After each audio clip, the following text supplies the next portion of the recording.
रत्नागिरीला काल आलेलो आहे। काल आलो होतो। काल आम्ही आमच्या अलॉटेड कॉलेजमध्ये पण जाऊन आलो आणि आज आम्ही तिथल्या अकोमोडेशन्स बघायला चाललो आणि उद्या किंवा परवा आमची जॉईनिंग होणार आहे। पण त्याआधी आम्ही ठरवलं की पेरेंट्स आलेले तर थोडंसं रत्नागिरी फिरून घेऊ। एक नंबर आहे। दुसरा नंबर हां, अजून एक गोष्ट, इथले घरं खूप छान आहे, वातावरण तर अजूनच छान आहे। बाकी तुम्हाला आम्ही दाखवत असतो।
छान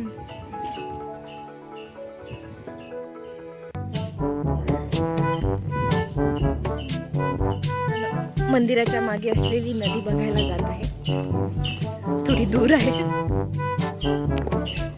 पण नदीचा आवाज येत नाही, बहुतेक अजून मागे आहे। स्ट्रगल करताना आपण बघू शकता नंगे पाव आम्ही चाललेलो आहे।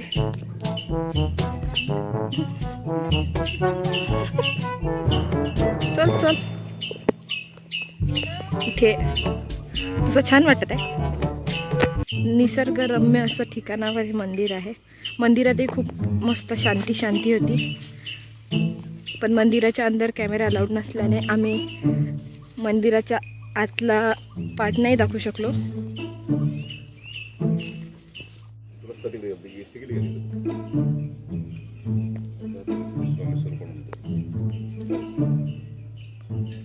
रत्नागिरीचे केळी छोटी छान, विदर्भाचे केड। नमस्कार, so welcome back to our blog.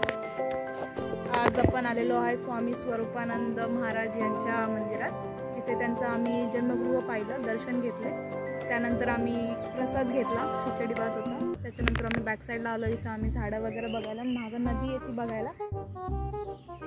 आपण खूप असं छान निसर्गाचा आस्वाद घेत आहोत। इथे केळीची झाडं आहेत, नंतर आंबे आहेत, फणस आहे तिकडे मागे, ऊसाचं हे आहे,